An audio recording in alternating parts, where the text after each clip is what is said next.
Hello to all in Ram Study Waves. So in this video, we will discuss about the database question for climate chapter, class 10, geography ICSC. So this video definitely contains 6 marks. तो इस video में 6 number आपके पक्के होने वाले हैं board exam में बहुत ही आसान तरीके से, और ये 100% गारंटी के साथ ये क्वेश्चन पक्का से आता है आपके बोर्ड एग्जाम में। ठीक है, तो इस चैप्टर से 2 क्वेश्चन ज्योग्राफिकल रीजन और डेटाबेस क्वेश्चन आएंगे, और दोनों के दोनों इस वीडियो में कवर अप करेंगे, तो पूरा ध्यान से देखिएगा इस वीडियो को। ठीक है, तो सबसे पहले हम डिस्कस कर लेते हैं अबाउट द इम्पोर्टेंट टर्म्स, क्या क्या पूछता है। ठीक है, क्या क्या पूछेगा, क्योंकि डेटाबेस क्वेश्चन बहुत हुआ नहीं है, बहुत कुछ करने की जरूरत नहीं है, बस इसमें आपको ऐड करना है। ठीक है, तो फर्स्ट इज एनुअल रेंज। पहला टर्म आता है एनुअल रेंज पूछता है। ठीक है, एनुअल टेम्परेचर और रेनफॉल, एवरेज टेम्परेचर और rainfall, climatic condition, wettest month और driest month, and name of the station. ये 5-6 चीजें आपसे एग्जाम में पूछी जाती हैं। ठीक, अब क्या क्या चीजें हैं तो एक एक करके बात कर लेते हैं। तो पहले बात कर लेते हैं एनुअल रेंज की। So what is the meaning of annual range? So annual range अगर निकालने को बोलेगा, सपोज ये डेटा है जिसमें आप देख रहे हो टेम्परेचर इन डिग्री सेल्सियस, जनवरी में कितना टेम्परेचर हुआ, कोई भी प्लेस है XYZ, इस प्लेस का नाम भी पूछ सकता है, और ये प्लेस का नाम आप कैसे बताओगे ये भी हम आपको दिखाएंगे, बताएंगे।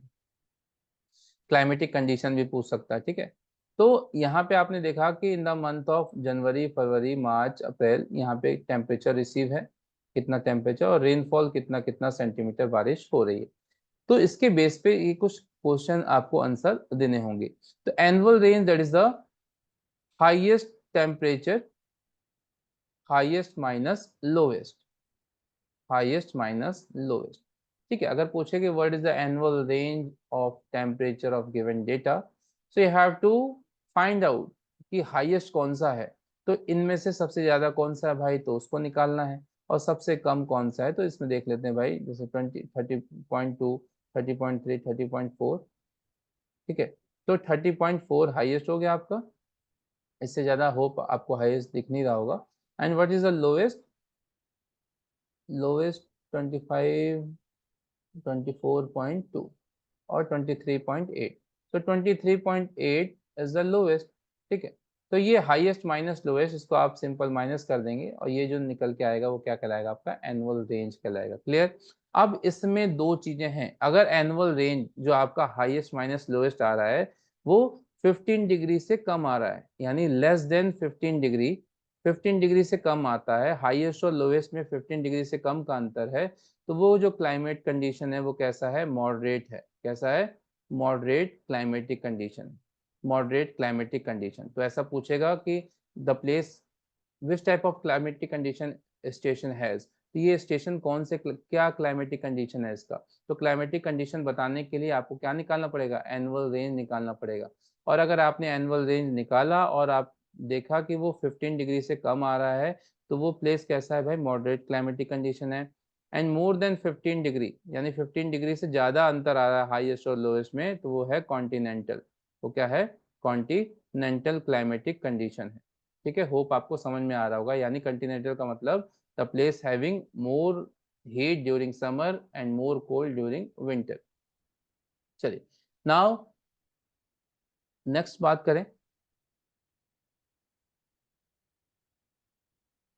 एवरेज एनुअल टेम्परेचर की। ठीक है, एनुअल टेम्परेचर क्या है भाई, तो एनुअल टेम्परेचर है और रेनफॉल। एनुअल टेम्परेचर और rainfall means we have to add, अगर बोले कि annual temperature, calculate annual temperature और एनुअल रेनफॉल, तो सबको आपको क्या कर देना, ऐड कर देना है, sum of all data, sum of all. तो सब जोड़ देंगे, ये प्लस ये प्लस ये प्लस ये, सिंपल जोड़ देना, तो एनुअल टेम्परेचर निकल जाएगा। ये सारे जोड़ दोगे तो क्या निकल जाएगा, आपका एनुअल रेनफॉल निकल जाएगा। ठीक है, तो एनुअल में कोई दिक्कत नहीं है भाई। एवरेज करना है, तो एवरेज में क्या करना है भाई, तो सिंपल जोड़ने के बाद हमें क्या करना है, डिवाइड। तो यहाँ पे बहुत कंफ्यूजन होता है एनुअल और एवरेज में। तो एवरेज क्या है, एवरेज टेम्परेचर पूछे तो you have to add all the temperature and divided by 12, divided by 12, sum of all temperature या सम ऑफ ऑल रेनफॉल, जो भी पूछे, एवरेज रेनफॉल या एवरेज टेम्परेचर, तो सबको जोड़ के 12 से डिवाइड कर देना है। इसमें एक ट्विस्ट आता है, कभी कभी पूछता है कि what is the annual sorry average rainfall during rainy season. तो रेनी सीजन में एवरेज रेनफॉल कितना है, तो ये ऐसा कुछ ट्विस्ट आ जाता है कभी कभी बोर्ड एग्जाम में। तो हमने बात की थी पिछले वीडियो में कि जो रेनी सीजन होता है वो जून से लेके सितंबर तक का होता है। तो जून, जुलाई, अगस्त, सितंबर, तो ये चारों का आपको केवल ऐड करना है और 4 से ही डिवाइड करना है, तो एवरेज निकलेगा क्या, रेनी सीजन का रेनफॉल। क्लियर है? तो सीजन के हिसाब से पूछेगा तो ऐसे, अगर जनरल एवरेज पूछता है तो सारा जोड़ के आपको 12 से डिवाइड करना है। चलिए, now next is climatic condition. हमने पहले ही बता दिया क्लाइमेटिक कंडीशन। तो अगर एनुअल रेंज है वो 15 डिग्री से क्या कहते हैं कि कम आता है तो वो होगा मॉडरेट, और 15 से ज़्यादा आता है तो वो कहलाएगा आपका कॉन्टिनेंटल। ठीक है। वेटेस्ट मंथ और ड्राइएस्ट मंथ, एक क्वेश्चन पूछता है कि this is which is the wettest month. तो वेटेस्ट मंथ का मतलब कि कौन से महीने में सबसे ज्यादा बारिश हुई, तो वो वेटेस्ट मंथ कहलाएगा। ड्राइएस्ट मंथ का मतलब कौन से महीने में सबसे कम बारिश हुई, तो वो कहलाएगा ड्राइएस्ट मंथ। ठीक है। चलिए, नेम ऑफ द स्टेशन। तो नेम ऑफ द स्टेशन यानी बोलेगा suggest the name of the station, इसका नाम बताओ अपने मन से, कोई भी नाम बताना है तो अपने मन से नाम बताना है डेटा के बेस पे। तो दो चीजें हैं, अगर क्लाइमेटिक कंडीशन आपने निकाल लिया और नहीं निकाला और नहीं पूछा है तो अपने मन से निकाल लेंगे, और आप क्लाइमेटिक कंडीशन देख लोगे। अगर मॉडरेट क्लाइमेटिक कंडीशन आ रहा है, ठीक है, क्या आ रहा है, मॉडरेट आ रहा है, तो वो प्लेस कहाँ होगा, कोस्टल रीजन पे होगा। कहाँ होगा, कोस्टल रीजन पे। अब कोस्टल रीजन पे है तो या तो वेस्ट साइड का हो सकता है या तो ईस्ट का हो सकता है। अब ये कैसे डिसाइड करेंगे वो वेस्ट का है कि ईस्ट का है, सो डिसाइड करेंगे रेनफॉल से। If rainfall in the month of rainy season, तो वो डेफिनेटली कहाँ का होगा, वेस्टर्न कोस्टल एरिया होगा। एंड रेनफॉल ड्यूरिंग विंटर, तो विंटर में अगर ज़्यादा बारिश हो रही है, ठीक है, यहाँ रेनफॉल मिला लेंगे, और विंटर में अगर ज़्यादा बारिश हो रही है डेफिनेटली वो कौन से एरिया का होगा भाई, आपका ईस्टर्न कोस्टल का होगा, अगर मॉडरेट है तो।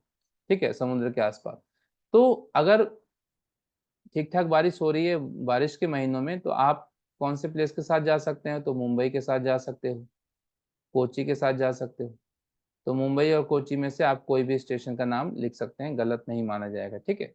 अगर ठंडी के दिन में ज़्यादा बारिश हो रही है और मॉडरेट क्लाइमेटिक कंडीशन है, तो आप जा सकते हो विशाखापट्टनम के साथ, आप जा सकते हो चेन्नई के साथ, ठीक है, और आप जा सकते हो, ठीक है, पुरी के साथ। तो ये सारी चीज़ें आप जा सकते हैं, ठीक, मॉडरेट क्लाइमेटिक कंडीशन जब ठंडी में ज़्यादा बारिश हो रही हो। अगर मॉडरेट नहीं है, कॉन्टिनेंटल है, बहुत ज़्यादा अंतर है उसमें, तो आप इंडिया के कॉन्टिनेंटल पार्ट में किसी के भी साथ जा सकते हो, दिल्ली, आगरा, लखनऊ, कोई भी आप जा सकते हो। ठीक है, ड्यू टू, और वो गलत नहीं होगा। होप आपको इस सारे टर्म्स समझ में आ गए होंगे। So let us discuss some questions. तो क्वेश्चन के पैटर्न को देख लेते हैं, जल्दी जल्दी आप सॉल्व करेंगे तो खुद आपको समझ में आएगा। प्रैक्टिस के लिए मैंने कुछ क्वेश्चंस बना रखे हैं, more than your text book. तो आप इसके स्क्रीनशॉट लेके भी रख सकते हो, और स्क्रीनशॉट लेने की जरूरत नहीं है, मैं इसको पीडीएफ के फॉर्म में आपको प्रोवाइड करा दूंगा। ठीक है, लिंक दे दूंगा आपको, आराम से देख लेना। So study the climate data, answer the following question. So एक डेटा दिया हुआ है और उसका क्वेश्चन आपको देखना है। सो calculate the annual range of temperature, annual range temperature calculate करना है। तो एनुअल रेंज क्या होता है, हाईएस्ट माइनस लोएस्ट। तो सबसे पहले हम हाईएस्ट खोज लेते हैं। तो इसमें आपको हाईएस्ट दिख रहा हो 30.3, 30.4, 30.3, 30, 30, ठीक है, तो एक बार मिला लेना है। तो 30.4 हाईएस्ट है आपका। And what about the lowest, so lowest is 23.8, ठीक है, इससे कहीं आपको कम नहीं दिखाई दे रहा। तो लोएस्ट इज 23.8, तो highest minus lowest that is 6.6 degree, that is the annual range. What is the total rainfall during monsoon season. अब देखो यहाँ पे ड्यूरिंग मानसून सीजन आ गया ना, यहाँ पे देखो ट्विस्ट आ गया। Total rainfall during monsoon season, तो मानसून सीजन, तो मानसून सीजन भैया कितने महीने होता है, जून से लेकर सितंबर तक। 1, 2, 3, 4, ये चारों जोड़ देंगे, 45.3, 46.5, 45.4, 43.3, 180.5 centimetre, that is the total rainfall during monsoon season. अगर ऐसा नहीं होता, ड्यूरिंग मानसून सीजन नहीं लिखा होता, what is the total rainfall, they have to add all. ठीक है। On which coast the station located, अब ये कौन से कोस्ट पे, किस कोस्ट पे ये स्टेशन है, एंड गिव रीजन, रीजन भी देना है। तो मैंने रीजन आपको पहले ही बता दिया है। तो ये इसका जो आंसर होगा west coast, because the region receive monsoon rainfall. तो वेस्ट कोस्ट है क्योंकि देखो ये बरसात के दिनों में जून अगस्त जुलाई अगस्त सितंबर में सब बहुत ज़्यादा बारिश रिसीव हो रही है। ये बहुत ज़्यादा बारिश रिसीव हो रही है, इसका मतलब कौन से कोस्ट पे है ये कोस्ट पे है आपका वेस्ट कोस्ट। ठीक है, वेस्ट कोस्ट पे है सर। तो वेस्ट कोस्ट है, तो और भी कोई प्लेस हो सकता है कॉन्टिनेंटल? भाई कॉन्टिनेंटल नहीं, कोस्टल प्लेस है, मॉडरेट क्लाइमेटिक कंडीशन है, क्योंकि हमने पहले एनुअल रेंज निकाल रखा है जो कि 6.6 है, और 6.6 15 से कम होता है, यानी अंतर बहुत कम है। ये moderate climatic condition definitely coastal region होगा, तो कौन सा कोस्टल होगा? वेस्ट कोस्ट होगा। ठीक है, होप आपको इस चीजें समझ में आ रही होंगी। Now next is study the data of distribution of temperature and rainfall, ठीक है, of station X। तो स्टेशन X इसका नाम है। इस station X is the coastal area और इंटीरियर ऑफ द कंट्री। पूछा है पहला क्वेश्चन, ये कोस्टल एरिया है कि कंट्री के इंटीरियर पार्ट में है? तो कैसे पता करेंगे? फिर से अगेन आप टेम्परेचर रेंज निकाल लोगे। So as temperature is very high, so station is the interior of the country. तो टेम्परेचर रेंज क्या है? बहुत हाई है। टेम्परेचर रेंज क्या है भाई? बहुत ज़्यादा हाई है टेम्परेचर रेंज। ठीक है, कैसे? तो टेम्परेचर रेंज आप देख लो, लोवेस्ट और हाईएस्ट। तो हाईएस्ट क्या है? Highest in the month of June, जून में देख लीजिए 42 है। और लोएस्ट क्या है? जनवरी, जनवरी में है आपका 10। तो 42 माइनस 10 दैट इज 32। बहुत ज़्यादा डिफरेंस है, तो ये क्या होगा? इंटीरियर होगा। तो ये तो पक्का इससे पता चल गया कि ये continental climatic condition. Calculate the total rainfall, total rainfall annual rainfall पूछ रहा है, तो सारा जोड़ देंगे, 210 सब ऐड करके आपने निकाल दिया 321 सेंटीमीटर। ठीक है, name the wind that bring most of the rainfall to station X. सबसे ज्यादा कौन से विंड से बारिश हो रही है? तो भाई देख लो, जून के महीने में ज्यादा बारिश हो रही है, जुलाई में हो रही है, ये सितंबर में हो रही है, ठंडी में बहुत कम बारिश हो रही है। इसका मतलब ये है साउथ वेस्ट मानसून। कौन सा मानसून है? South west monsoon. ठीक है, चलो एक क्वेश्चन और देख लेते हैं। Study the climatic data of two cities. अब एक साथ दो सिटीज का दे दिया, स्टेशन ए और स्टेशन बी। यहाँ पे भी ऐसा भी क्वेश्चन दे सकता है, और कभी स्टेशन ए से पूछ देगा, कभी स्टेशन बी से पूछ देगा, कंफ्यूजन में हो जाता है गलत। तो बस ध्यान देना है, इसका कोई बहुत रोल नहीं है। तो अलग अलग स्टेशन से क्वेश्चन पूछ सकता है। Calculate the annual range of temperature station A. तो एनुअल रेंज, टेम्परेचर का एनुअल रेंज निकालना है, तो अगेन हाईएस्ट माइनस लोएस्ट, तो 32 माइनस 24 8 डिग्री सेल्सियस आ गया आपका। ये भी कैसा है? मॉडरेट क्लाइमेटिक कंडीशन है। What is the total rainfall experience by station B. अब देखो, एक क्वेश्चन स्टेशन ए से पूछा था, एक क्वेश्चन स्टेशन बी से पूछ दिया, और जल्दीबाजी में बच्चा क्या करता है? गलत कर देता है। तो ये गलती नहीं करनी है। अब आपको स्टेशन बी का क्या निकालना है? Total rainfall. तो स्टेशन बी में जितने भी रेनफॉल है सबको क्या कर देना है? ऐड कर देना है, और सबको ऐड करके आ गया आपका 183.2 centimetre. On which coast is station A situated. Station A कौन से कोस्ट पे सिचुएटेड है? Name the rain that bring rainfall to this region. तो भाई स्टेशन ए है कोरोमंडल कोस्ट पे सिचुएटेड है। तो कोरोमंडल कोस्ट पे क्यों सिचुएटेड है? क्योंकि स्टेशन ए में देख लेते हैं, तो ड्यूरिंग विंटर नवंबर दिसंबर और अक्टूबर में क्या हो रही है? देखो भाई, ज़्यादा बारिश हो रही है। और बरसात के महीने में जून जुलाई में और अगस्त में कम बारिश हो रही है।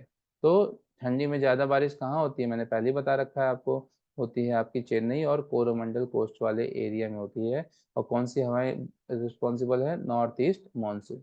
तो देखा दोस्तों, आपने कितने आसानी से हमने डेटा बेस्ड क्वेश्चन सॉल्व कर लिया। आइए आगे का कार्यक्रम चालू करते हैं और रीजनिंग के क्वेश्चन देख लेते हैं। तो कौन से रीजनिंग क्वेश्चन जो कॉमन से हैं और इससे बनते हैं, ठीक है, तो मैं उसको समझा देता हूँ, और उसके जितने भी थ्योरेटिकल पार्ट हैं उसको लिखने का तरीका है वो मैं डिस्क्रिप्शन बॉक्स में दे दूंगा। तो रीजनिंग के क्वेश्चन बनते कहाँ कहाँ से वो देख लो।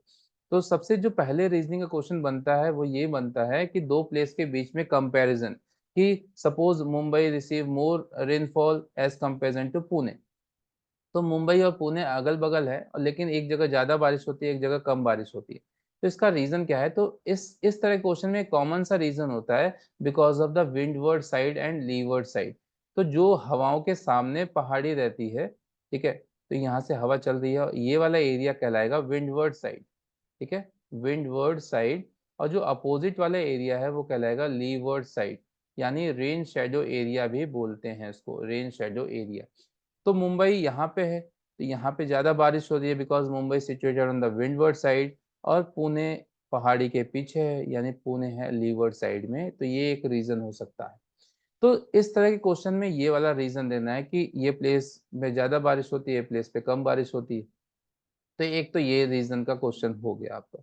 दूसरा क्वेश्चन हो सकता है कंपैरिजन बिटवीन द टेम्परेचर, कि during winter Mumbai has less temperature, during winter Mumbai has more temperature as comparison to Delhi, Kanpur, Lucknow, कुछ भी दे सकता है, interior part of the India. तो इसका जो आंसर है कॉमन सा, बिकॉज मुंबई, मुंबई क्या है on coastal area, so Mumbai situated on the coastal area, तो नियर बाय द सी, तो कुछ सी के पास होने की वजह से ये पे टेम्परेचर क्या है, ज्यादा है ठंडी के दिन में। गर्मी में ठीक उल्टा पूछेंगे कि Mumbai has less temperature as comparison to ये, तो अगेन कोस्टल एरिया है तो मॉडरेट क्लाइमेटिक कंडीशन, तो एक ये रीजनिंग का क्वेश्चन बनता है, ठीक है। और जो रीजनिंग क्वेश्चन बनते हैं वो ये बनता है, इस साइड से आ जाओ आप इधर से कि this area receive less rainfall by south west monsoon Bay of Bengal branch, तो south west monsoon Bay of Bengal branch moves parallel towards Coromandel coast, तो यहाँ से ये क्या निकल जाती है, पैरेलल निकल जाती है, तो पैरेलल निकलने की वजह से ये एरिया में बारिश कम होती है। एक तो ये रीजन दे सकते हैं, और दूसरा ये भी दे सकते हो कि this area situated on the leeward side of south west monsoon Arabian sea branch, तो इसके लीवर्ड है because of the more height of Western Ghat as comparison to eastern, Western Ghat की हाइट ज्यादा है, ईस्टर्न की कम है, तो यही रीजन है कि सारी नदियां वेस्ट से ईस्ट की तरफ फ्लो करती हैं, ठीक है। तो ये हवाएं यहाँ से निकल जाती हैं पैरेलल। एक क्वेश्चन ये आ सकता है, मासिनराम रिसीव मोर रेनफॉल, तो Mawsynram receive more rainfall because of Garo Khasi and Jaintia hills, तो यहाँ पे 3 हिल्स हैं, गारो खासी जैंतिया, तो गारो खासी जैंतिया की वजह से यहाँ पे बारिश होती है, एक ये रीजनिंग क्वेश्चन है। एक कॉमन रीजनिंग का क्वेश्चन आता है यहाँ से कि western Rajasthan receive very less rainfall, तो यहाँ पे ये वेस्टर्न राजस्थान का पार्ट है, यहाँ पे बहुत कम बारिश होती है, ये है थार मरुस्थल, ठीक है, थार रेगिस्तान। तो बिकॉज ऑफ अरावली हिल्स, तो यहाँ पे है अरावली हिल्स, तो Aravalli hills situated on the parallel, तो south west monsoon most parallel to the Aravalli hills, तो जो साउथ वेस्ट मानसून यहाँ से आ रही है अंदर, और ये अरावली हिल्स के बगल बगल से गुजर जाती है, पैरेलली गुजर जाती है, जिसकी वजह से राजस्थान में बहुत कम बारिश होती है। तो राजस्थान में कम बारिश होने का क्या रीजन है, राजस्थान में कम बारिश होने का रीजन है because of south west monsoon moves parallel to the Aravalli hills, तो अरावली हिल्स के, ये अरावली हिल्स से इसके बगल से चली जाती है। एक क्वेश्चन और आता है कि western Rajasthan receive very less rainfall as comparison to eastern Rajasthan, ये वेस्ट है और ये ईस्ट है, तो राजस्थान के ईस्ट पार्ट में बारिश होती है लेकिन वेस्ट पार्ट में बारिश नहीं होती, तो उसका जो रीजन है वो है बे ऑफ बंगाल की तरफ से आने वाली हवाएं। तो यहाँ पे लिखेंगे because eastern Rajasthan receive rainfall because bay of Bengal branch, ठीक है, because of eastern Rajasthan situated on the windward side of bay of Bengal branch, तो जो इधर से हवाएं आ रही है वो इस कहाँ पे है, विंडवर्ड साइड में है, ठीक है। और ये कौन सा साइड में हो गया, लीवर्ड साइड में, तो ये दोनों तरफ से इसको नुकसान है, जो इधर से हवा जा रही है अगल बगल से चली गई पैरेलल, यहाँ भी बारिश नहीं हुई, और जो इधर से आ रही है वो यहीं पे टकरा के बारिश हो रही है, यहाँ भी बारिश नहीं हुई, तो वेस्टर्न राजस्थान में बहुत ही कम बारिश होती है जिसकी वजह से सारा रेगिस्तान बना हुआ है। तो एक तो ये रीजनिंग का क्वेश्चन हो गया। दूसरा रीजनिंग का क्वेश्चन आता है बहुत ही कॉमन सा कि कंपैरिजन, कि Calcutta receive more rainfall as comparison to Patna, Patna receive more rainfall as comparison to Lucknow, Lucknow receive more rainfall as पर कंपेरिजन टू आगरा। तो भाई जैसे जैसे हम रास्ते में पहुंचते जाएंगे, अब यहाँ से एंट्री मारेगी बे ऑफ बंगाल ब्रांच की मानसून विंड, तो जो प्लेस पहले आएगा वहां पे ज्यादा बारिश होगी, इट मीन्स कि the place has highest amount of water, है ना, it it is the starting point, then Patna, then Lucknow, तो जैसे जैसे प्लेस आगे बढ़ेगा वैसे वैसे अमाउंट रेनफॉल की कम होते जाएगी। तो इस तरह के रीजनिंग क्वेश्चन आपको देखने को मिलेंगे। होप ये वीडियो आपके लिए बहुत ही हेल्पफुल होगा और डेफिनेटली आपको 6 मार्क्स दे के जाएगा। ऐसे ही और मजेदार वीडियो के लिए हमारे चैनल को लाइक और सब्सक्राइब जरूर करें, और बेल आइकन को भी जगा दबा दें, और अपने दोस्तों के साथ भी शेयर करें। Thank you and have a nice day.